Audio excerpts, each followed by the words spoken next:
Volkswagen Touareg 2019. gads 3 litri TDI dīzelis, oriģināli 286 zirgi un 600 griezes moments tai mašinai.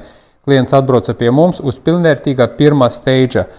Pamērījām viņam jaudu uz oriģinālo failu un uz doto brīdi viņam ir 281 zirgs un 558 griezes moments.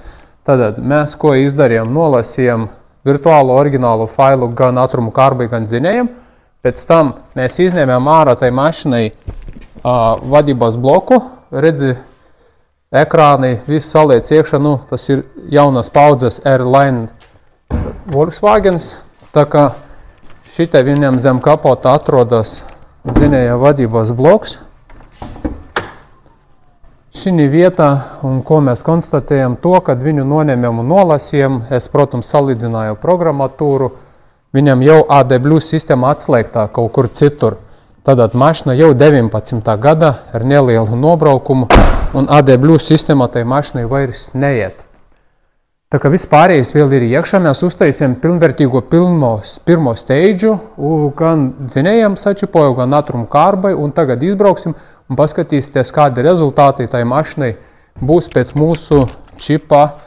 Tagad var teikt, kad jau uz oriģināla pirms tam braucam, un tagad uzreiz brauksim pirmo reizi uz čipotā. Jau mēs nemēģinājām, netestējam, bet skatīsimies kopā ar datalogiem, un lai pārliecinātumies, ka visi parametri, turbinas, spiedieni, temperatūras pilnībā viss atbilst tai mašinai un ir saucīgs čips viņa braukšanai.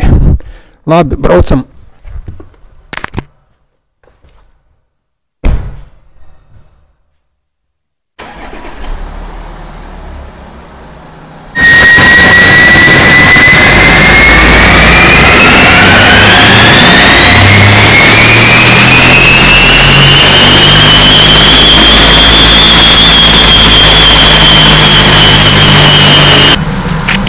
Tā, pienācat, paskatīsieties, kādi tagad rezultāti tai mašinai ir.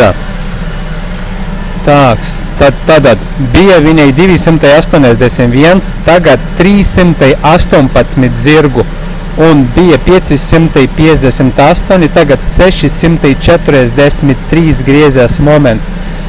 Zila līnija ir oriģināla, sarkana ir jau mūsu modificētā.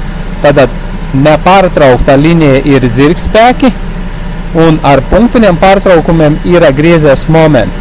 Ņemot vērā, ka tai mašinai ir visa ekoloģija iekšā izņemot AD+ sistēmu, tad mēs uztaisījām viņam saudzīgu čipu. Var, protams, vēl drusku vairāk pacelt, bet mēs to vairs nedarīsim. Aiziesim pēc tam uz lielākā ekrāna un vēl izanalizēsim, iziesim cauri visiem parametriem. Mēs īsi varam apskatīties ienākošo temperatūra 22–23 grādi, nepārsniedz pieļautus limitus. Tur tas viss ir ok, un pārējais turbinas spiedienī, lambda zondas darbībās, gear engine, air mass flow sensoru un tādā garā. Mēs to drusku vēlāk vēl iziesim cauri, bet acīm redzot, rezultāts ir labs. Mašinai būs ekonomiskākā, jaudīgāka un drošākā apdzīšanai. Tā kā pastāstīsim, parādīsim visam klientam un pateiksim, ka viņam jau AD+ sistēma ir atslēgta. Varbūt viņš to zina vai nezina, varbūt būs pārsteigums, bet atbraucot pie mums, tu uzzināsi, kas ir tai mašinai darīts iepriekš, jo mēs paši individuāli pārtaisam un taisam programmas, nekur citur kaut kur nesūtam vai neizmantojam kaut kādus gatavus risinājumus, jo pie mums tu redzēsi, mēs nolasam, pārbaudam un visu pateicam un paskaidrojam, kas un kā notiek. Tā kā rezultāts labs, svaiga jauna mašina. Tiksimies nākamreiz pie citiem labiem, interesantiem video saistībā ar jaudas celšanu. Čau!